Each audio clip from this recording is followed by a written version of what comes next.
नमस्कार, स्वागत है आप सभी का डीडी न्यूज के इस खास बुलेटिन एक्सप्रेस 100 में, जहां हम आपके लिए लेकर आते हैं राजनीति, मनोरंजन, देश दुनिया, खेल और व्यापार जगत की सभी बड़ी खबरों को एक्सप्रेस यानी कि फटाफट अंदाज में। मैं हूं साइमा खान, तो देखिए खबरें तेज रफ्तार। प्रधानमंत्री नरेंद्र मोदी ने आज दिल्ली के डॉक्टर अंबेडकर अंतर्राष्ट्रीय केंद्र में राष्ट्रीय स्वयंसेवक संघ के शताब्दी समारोह को संबोधित किया। पीएम ने इस अवसर पर विशेष डाक टिकट और सिक्का भी जारी किया। प्रधानमंत्री ने अपने संबोधन में राष्ट्रीय स्वयंसेवक संघ की 100 वर्ष की यात्रा और राष्ट्र के लिए उसके योगदान को सराहा। पीएम ने कहा कि जिस तरह से विशाल नदियों के किनारे मानव सभ्यता पनपती है, उसी तरह से संघ के किनारे भी, संघ की धारा में भी सैकड़ों जीवन पुष्पित और पल्लवित हुए हैं। पीएम ने कहा कि संघ के स्वयंसेवक जो अनवरत रूप से देश की सेवा में जुटे हैं, समाज को सशक्त कर रहे हैं। प्रधानमंत्री ने संघ की 100 वर्ष की यात्रा पर जारी विशेष डाक टिकट और सिक्के के महत्व को रेखांकित किया।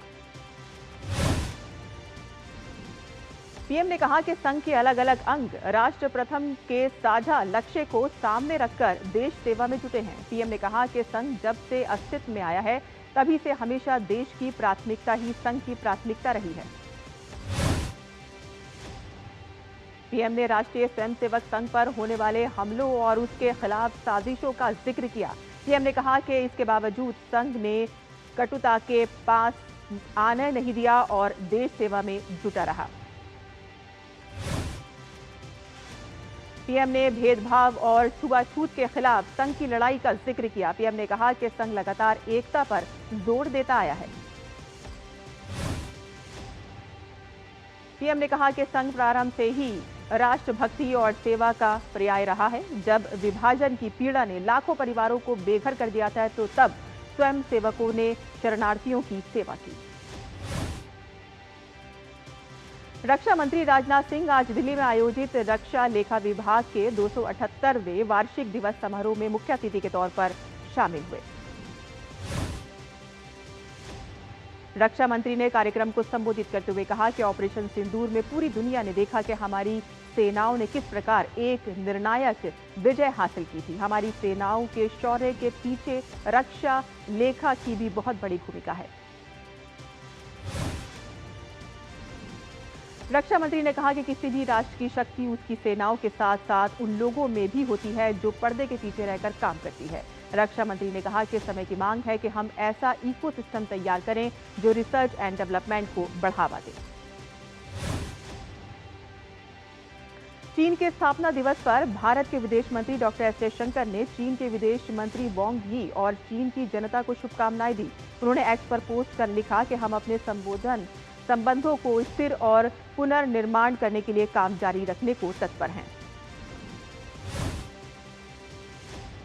आरबीआई की मौद्रिक नीति समिति ने नीतिगत ब्याज दरों को बिना बदलाव के रखने का फैसला किया है। रेपो रेट 5.5%, एचडीएफ रेट 5.25% और एमएसएफ रेट 5.75% पर बरकरार रखी गई है। एमपीसी ने नीति रुख को न्यूट्रल बनाए रखा है। भारतीय रिजर्व बैंक ने फाइनेंशियल ईयर 26 के लिए महंगाई सीपीआई का अनुमान घटाकर 2.6% कर दिया है, जो पहले 3.1% था। उन्होंने कहा कि मुद्रास्फीति का परिणाम इस वर्ष अगस्त में लगाए गए अनुमान से कम रहने की संभावना है, जिसका मुख्य कारण जीएसटी दर में कटौती तथा खाद्य पदार्थों की कीमतों में नरमी है। असम के लोकप्रिय गायक जुबीन गर्ग की मौत के मामले में पुलिस ने बड़ी कार्रवाई की है। जुबीन के मैनेजर सिद्धार्थ शर्मा और नॉर्थ ईस्ट इंडिया फेस्टिवल के आयोजक श्याम कानू महंत को गिरफ्तार कर लिया गया है और दोनों को गुवाहाटी में मुख्य न्यायिक मजिस्ट्रेट की आवास पर पेश किया गया। लेह में हालात तेजी से सामान्य हो रहे हैं। लंबे समय से लगे कर्फ्यू के बाद आज सभी बाजार पूरी तरह से खुल गए हैं और लोगों की आवाजाही शुरू हो गई है। पीआईबी फैक्ट चेक की ओर से डी फेक वीडियो अलर्ट जारी किया गया है। लद्दाख के डीजीपी का एक डिजिटल रूप से बदला हुआ वीडियो वायरल हो रहा है, जिसमें ये दावा कर रहे हैं कि सोनम वांगचुक को भारतीय रक्षा मंत्री के आदेश पर बिना किसी सबूत के गिरफ्तार किया गया था। फैक्ट चेक के बाद पीआईबी ने बताया है कि लद्दाख के डीजीपी ने ऐसा कोई बयान नहीं दिया है और इसके साथ ही पीआईबी फैक्ट चेक की ओर से ऐसे एआई से बने वीडियो से सावधान रहने की भी सलाह दी गई है। देश भर में नवरात्र और दुर्गा पूजा को लेकर हर्षोल्लास का माहौल है। नवरात्रि के 9वें दिन आज मां सिद्धिदात्री की विधि विधान से पूजा अर्चना की जा रही है। मंदिरों में भक्त जय माता दी के जयकारे लगा रहे हैं।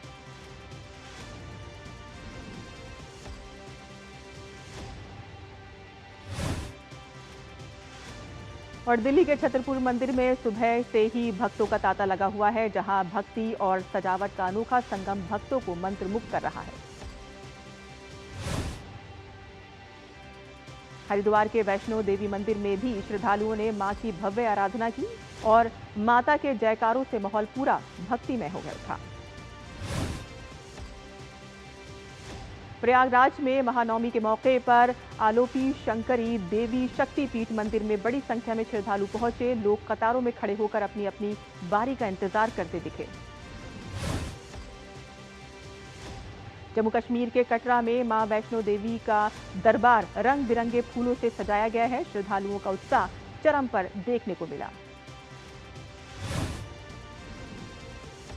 मां वैष्णो देवी के दर्शन के लिए देश के कोने कोने से श्रद्धालु आधार शिविर कटरा पहुंच रहे हैं। जय माता दी के जयकारों से मां वैष्णो देवी की यात्रा पूरी तरह से भक्तिमय बनी हुई है। आंध्र प्रदेश के विशाखापट्टनम में देवी कन्या का परिश्रमी को सजाने के लिए 5 करोड़ रुपए के नोटों का इस्तेमाल किया गया है और इसके अलावा मां को सजाने के लिए 7 किलोग्राम सोना और 12 किलोग्राम चांदी का भी इस्तेमाल किया गया है। दिल्ली की मुख्यमंत्री रेखा गुप्ता ने आज महानवमी पर शालीमार बाग में राजकीय बालिका माध्यमिक विद्यालय में कन्या पूजन किया। रेखा गुप्ता ने कहा कि हमारे देश में हमेशा से ही बेटियों में मां का स्वरूप देखा जाता है। हमारी बेटियों में देश और समाज का भविष्य है। हम इन्हें जितना आगे बढ़ाएंगे, देश का भविष्य उतना ही आगे बढ़ेगा। उत्तर प्रदेश के मुख्यमंत्री योगी आदित्यनाथ ने गोरखपुर स्थित गोरखनाथ मंदिर में कन्या पूजन किया। मुख्यमंत्री योगी आदित्यनाथ ने कहा कि नवमी तिथि पर मां भगवती की सिद्धि प्रदान करने वाले स्वरूप की पूजा और अनुष्ठान के साथ 9 स्वरूप दुर्गा के रूप में हमें कन्या पूजन का कार्यक्रम किया। भारत की सनातन परंपरा में मातृशक्ति के प्रति सनातन आस्था का ये पर्व एक नई प्रेरणा प्रदान कर रहा है। लखनऊ के एक दुर्गा पूजा पंडाल में महिषासुर मर्दिनी मां दुर्गा को अमेरिकन टैरिफ का वध करते हुए दिखाया गया। वाराणसी में शारदीय नवरात्रि के 9वें दिन महानवमी पर अष्टभुजा मंदिर में भक्तों ने पूजा अर्चना की। और हिमाचल प्रदेश के कुल्लू में दशहरे की तैयारियां शुरू हो गई हैं। श्रद्धालुओं ने मनाली में माता हडिम्बा की पूजा अर्चना की। छत्तीसगढ़ के उप मुख्यमंत्री विजय शर्मा ने राहुल गांधी पर निशाना साधते हुए कहा कि राहुल गांधी एक ही समय पर 2 तरह की बात करते हैं। वह एक जगह कहते हैं कि मतदाता सूची में गड़बड़ी है और दूसरी ओर जब मतदाता सूची को ठीक किया जाता है तो वह उसका विरोध करते हैं, क्योंकि शायद उन्हें अपने वोट बैंक की चिंता होती है। उत्तराखंड के मुख्यमंत्री पुष्कर सिंह धामी ने अंतर्राष्ट्रीय वृद्धजन दिवस के अवसर पर देहरादून के हिमालयन कल्चरल सेंटर में आयोजित राज्य स्तरीय कार्यक्रम में भाग लिया और एम्बुलेंस को हरी झंडी दिखाई। सीएम धामी ने कहा कि देश में बुजुर्गों के कल्याण और देखभाल के लिए अनेक योजनाएं संचालित की जा रही हैं और इस बार हमने समस्त राज्य में सभी वृद्धजनों के लिए 150 से ज्यादा मास्टर ट्रेनर प्रदान करने का लक्ष्य रखा है ताकि उनकी समय पर देखभाल हो सके। हरियाणा के मुख्यमंत्री नायब सिंह सैनी ने कहा कि पिछले दिनों हरियाणा में भारी बारिश के कारण कई जिलों में बाढ़ की स्थिति पैदा हुई है और ऐसे में सरकार अत्यधिक वर्षा और बाढ़ से प्रभावित किसानों और अन्य लोगों के साथ मजबूती से खड़ी है।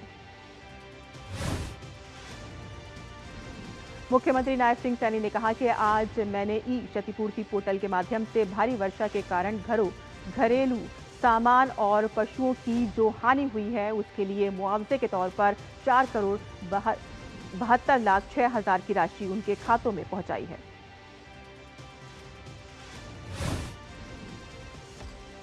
स्वस्थ नारी सशक्त परिवार अभियान के अंतर्गत स्वास्थ्य मंत्रालय ने 2 अक्टूबर से पहले ही 10 लाख स्वास्थ्य शिविर आयोजित किए हैं और अब तक 11.31 लाख से अधिक स्वास्थ्य शिविरों में 6.51 करोड़ से ज्यादा नागरिकों ने लाभ लिया है। गुवाहाटी में भारी बारिश के कारण जलभराव हुआ है, जिससे लोगों को आवाजाही में दिक्कतों का सामना करना पड़ा।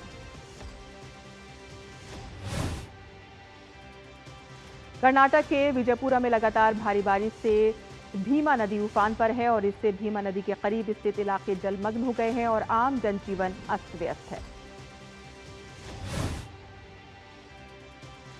दिल्ली एनसीआर में अगले कुछ दिनों तक हल्की बारिश हो सकती है। आईएमडी वैज्ञानिक नरेश कुमार ने बताया है कि पिछले 2 से 3 दिनों से बारिश का पूर्व अनुमान जारी किया जा रहा है और आज भी बहुत हल्की बारिश की संभावना है। दिल्ली सरकार ने वरिष्ठ भाजपा नेता, दिल्ली के पहले मुख्य कार्यकारी पार्षद और दिल्ली भाजपा के पहले अध्यक्ष प्रोफेसर विजय कुमार मल्होत्रा के निधन पर आज एक दिन का राजकीय शोक घोषित किया।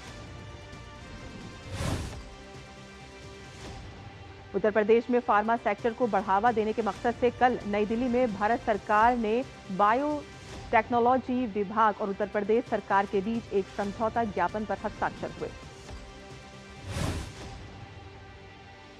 और इस मौके पर डॉक्टर जितेंद्र सिंह ने कहा कि भारत के फार्मा निर्यात अभी $27.8 बिलियन का है और इस वर्ष के अंत तक इसके $30 बिलियन के पार जाने की संभावना है।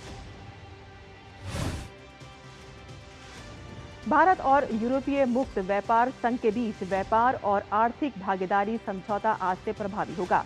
ये समझौता 10 मार्च 2024 को हुआ था। 16 साल और 21 दौर की बातचीत के बाद आज से ये लागू हुआ है। आज बढ़त के साथ खुले भारतीय शेयर बाजार, जहां सेंसेक्स ने शुरुआती कारोबार में करीब 100 अंक की बढ़त हासिल कर 80,373.06 अंकों पर पहुंच गया, तो वहीं निफ्टी भी 50 अंक के ऊपर 24,662.40 पर पहुंच गया। केंद्रीय कृषि मंत्री शिवराज सिंह चौहान ने कहा कि देश में गन्ना अनुसंधान के लिए भारतीय कृषि अनुसंधान परिषद के अंदर एक समर्पित टीम की जाएगी गठित। केंद्रीय वाणिज्य एवं उद्योग मंत्री पीयूष गोयल ने कहा कि भारत आत्मनिर्भरता, आत्मविश्वास और आत्मरक्षा के 3 सिद्धांतों पर काम कर रहा है। उन्होंने कहा है कि देश अपनी क्षमताओं, सप्लाई चेन और वैल्यू चेन को मजबूत बना रहा है। केंद्रीय नवीन एवं नवीकरणीय ऊर्जा मंत्री प्रहलाद जोशी ने कहा है कि सरकार ने प्रधानमंत्री सूर्य घर मुफ्त बिजली योजना के तहत 20 लाख घरों को सौर ऊर्जा से रोशन करने का उपलब्धि हासिल कर ली है। प्रहलाद जोशी ने कंपनियों से इलेक्ट्रिक वाहनों को चार्ज करने के लिए सौर ऊर्जा का उपयोग करने का आग्रह किया है, जिससे तेल आयात कम होगा और उत्सर्जन में कमी आएगी। तो वहीं इस कदम से देश में इलेक्ट्रिक वाहनों की क्षमता को बढ़ाने में मदद मिलेगी। और यहां बुलेटिन में हम फिलहाल रुकते हैं छोटे से ब्रेक के लिए। आप देखते रहिए डीडी न्यूज। जब धरती चीर कर निकलता है लोहे का पत्थर और मिलता है मोंगिया के जोश से, फिर तपता है, पिघलता है और बनता है फौलाद। अब होता है सरिया सारी खूबियों के साथ। मोंगिया स्टील, मजबूत देश का मजबूत सरिया। ब्रेक के बाद आपका फिर से स्वागत है। आप देख रहे हैं एक्सप्रेस 100 खबरें तेज रफ्तार। केंद्रीय मत्स्य पालन, पशुपालन और डेयरी मंत्री राजीव रंजन सिंह ने कहा है कि हाल के वर्षों में भारत के पशुपालन क्षेत्र ने 12.77% की प्रभावशाली CAGR दर्ज की। राजीव रंजन सिंह ने कहा है कि भारत की पहचान आज दुनिया के सबसे बड़े दूध उत्पादक देश के रूप में होती है, जिसका वार्षिक उत्पादन 239 मिलियन टन है।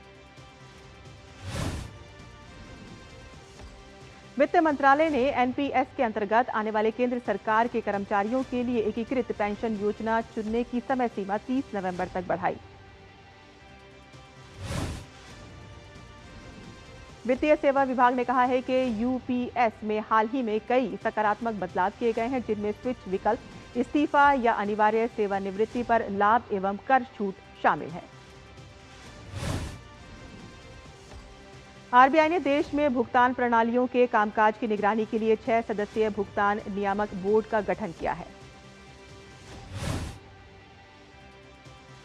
आरबीआई ने पीएसएल लक्ष्य और वर्गीकरण पर कुछ निर्देशों का पालन न करने पर इंडियन ओवरसीज बैंक पर 31.8 लाख रुपए का जुर्माना लगाया।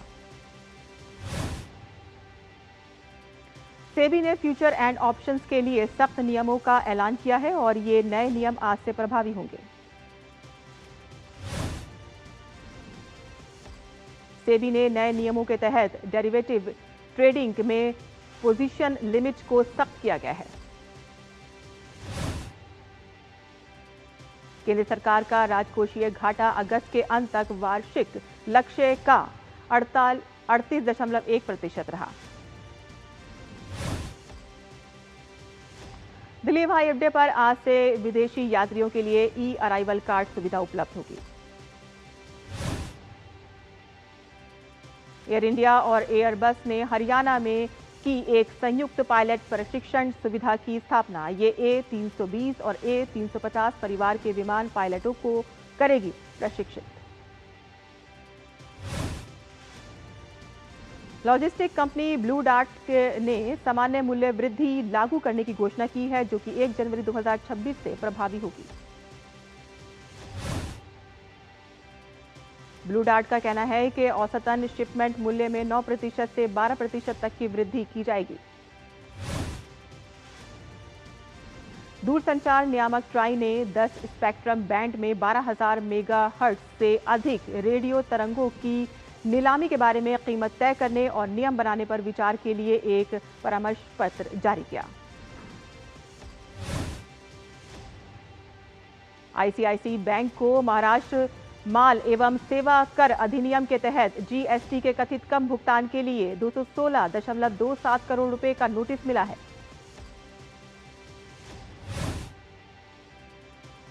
मॉर्गन स्टैनली ने एक रिपोर्ट में कहा है कि अगले दशक में भारत की वार्षिक वृद्धि दर 6.5% रहने का अनुमान है। साउथ कोरिया की एलजी इलेक्ट्रॉनिक्स ने अपनी भारतीय इकाई में ईपीओ के जरिए की 15% हिस्सेदारी की बिक्री करने की घोषणा। फिलीपींस में मंगलवार को 6.9 तीव्रता का शक्तिशाली भूकंप आया, जिसने देश के कई हिस्सों में तबाही मचाई और इस प्राकृतिक आपदा के कारण 69 लोगों की मौत हो गई और कई लोग घायल हुए हैं। अमेरिका में सरकारी शटडाउन की आशंका गहरा गई है, क्योंकि सीनेट एक अस्थायी फंडिंग बिल को पास करने में विफल रही है। राष्ट्रपति ट्रंप ने संघीय कर्मचारियों की छटनी की धमकी दी है। शटडाउन के कारण कई गैर जरूरी सरकारी सेवाएं बंद हो जाएंगी और जिससे हवाई यात्रा, आर्थिक रिपोर्ट और छोटे व्यवसायों के लिए लोन प्रभावित होगा।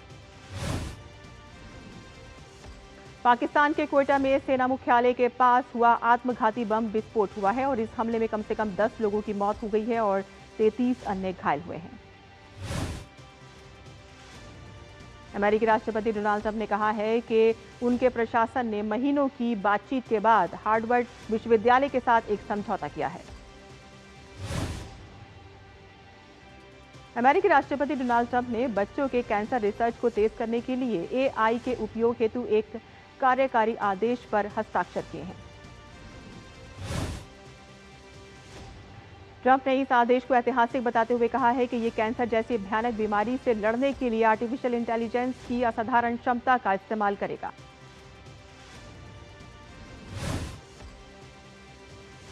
यूक्रेनी राष्ट्रपति व्लादिमीर ज़ेलेंस्की ने एक पोस्ट पर लिखा है कि दनीप्रो में रूसी ड्रोन से किए गए हमले के बाद बचाव दल और सभी आपातकालीन सेवाएं राहत कार्य में जुटी हैं।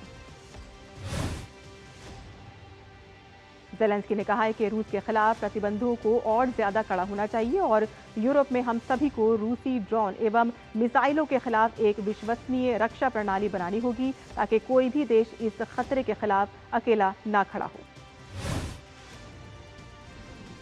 कांगो लोकतांत्रिक गणराज्य की एक सैन्य अदालत ने देश के पूर्व राष्ट्रपति जोसेफ कबीला को युद्ध अपराध, देशद्रोह और मानवता के खिलाफ अपराध के आरोप में मौत की सजा सुनाई है। अदालत ने जोसेफ कबीला के करीब 4 लाख करोड़ रुपए का जुर्माना भी लगाया है, जो पीड़ितों और राज्य को दिया जाएगा। कबीला पर आरोप है कि उन्होंने रवांडा समर्थित M23 विद्रोहियों को देश के पूर्वी प्रांतों में हिंसा फैलाने में मदद की। अमेरिकी रक्षा मंत्री पीट हेग्सेथ ने सैकड़ों शीर्ष सैन्य अधिकारियों के साथ बैठक कर नए नियमों की घोषणा की है। उन्होंने कहा है कि अब सैनिकों के लिए शारीरिक फिटनेस से पुरुष स्तरीय मानक लागू होंगे। हेग्सेथ ने स्पष्ट किया है कि पदोन्नति केवल योग्यता और क्षमता के आधार पर नहीं होगी। उन्होंने चेतावनी दी है कि जो अधिकारी इन नए नियमों से सहमत नहीं है उन्हें इस्तीफा दे देना चाहिए। ये कदम सेना में बड़ा बदलाव माना जा रहा है।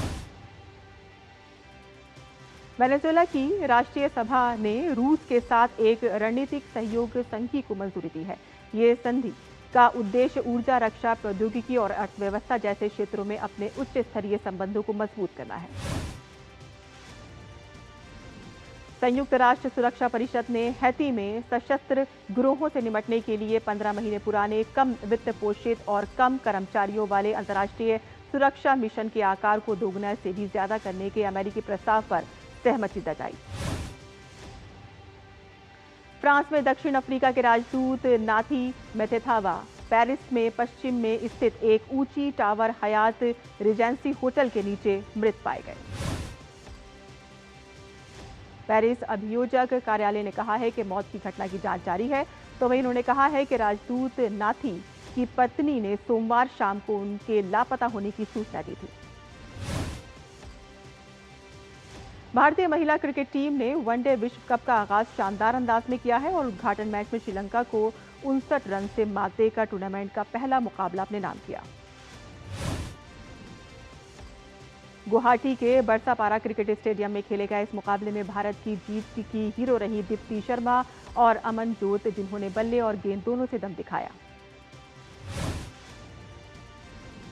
महिला विश्व कप में श्रीलंका के खिलाफ अमनजोत ने वनडे में अपना पहला अर्धशतक लगाया। भारत ने निर्धारित 47 ओवर में 8 विकेट पर 269 रन बनाए। भारत के लिए दीप्ति शर्मा ने 54 रन देकर 3 विकेट लिए और उन्हें प्लेयर ऑफ द मैच चुना गया। एशिया कप फाइनल में पाकिस्तान के खिलाफ भारत की जीत के नायक युवा क्रिकेटर तिलक वर्मा ने मंगलवार को तेलंगाना के मुख्यमंत्री रेवंत रेड्डी से शिष्टाचार भेंट की। तेलंगाना के मुख्यमंत्री रेवंत रेड्डी ने तिलक वर्मा को सम्मानित किया और एशिया कप के फाइनल में पाकिस्तान को हराने में उनकी अहम भूमिका की सराहना की। दिल्ली के जवाहरलाल नेहरू स्टेडियम में जारी विश्व पैरा एथलेटिक्स चैंपियनशिप भारत के सुमित अंतिल ने स्वर्ण पदक जीतकर इतिहास रचा। Para javelin throw Sumit Antil ने पुरुषों की भाला फेंक F64 प्रतिस्पर्धा में 5वें प्रयास में 71.37 मीटर का नया चैंपियनशिप रिकॉर्ड बनाकर स्वर्ण पदक अपने नाम किया। विश्व पैरा एथलेटिक्स चैंपियनशिप में भारत के पैरा एथलीट संदीप सिंह ने रोमांचक मुकाबले में 62.82 मीटर का थ्रो कर भारत को दूसरा स्वर्ण दिलाया। विश्व पैरा एथलेटिक्स चैंपियनशिप में सुमित और संदीप की उपलब्धियों से कुल 4 स्वर्ण, 4 रजत और 1 कांसे के साथ भारत पदक तालिका में चौथे स्थान पर पहुंच गया है। ISSF जूनियर विश्व कप में ईशा अनिल टकसाले और हिमांशु ने शंभवनी श्रीसगरा और नारायण प्रणव को हराकर 10 metre air rifle mix team event का स्वर्ण पदक जीता। ISSF जूनियर विश्व कप में विनय प्राप्त चंद्रावत ने पुरुष ट्रैप वर्ग में कांस्य पदक हासिल किया। वीर सावरकर स्पोर्ट्स कॉम्प्लेक्स अहमदाबाद में चल रही 11वीं एशियाई एक्वेटिक चैंपियनशिप में पुरुषों की 100 मीटर फ्री स्टाइल में श्रीहरि नटराज ने कांस्य पदक जीता। बॉलीवुड गायिका श्रेया घोषाल की शानदार प्रस्तुति से 14वें महिला विश्व कप का यहां ACA बरसापारा स्टेडियम में शानदार आगाज हुआ, जहां असम के दिवंगत गायक जुबीन गर्ग को भावभीनी श्रद्धांजलि दी गई। भारतीय क्रिकेट कंट्रोल बोर्ड ने एशिया कप फाइनल के बाद हुए विवाद और भारतीय टीम को ट्रॉफी न सौंपने के ACC अध्यक्ष मोहसिन नकवी के फैसले पर कड़ी आपत्ति जताई है। और एक्सप्रेस न्यूज में फिलहाल इतना ही। हमें दीजिए इजाजत। नमस्कार।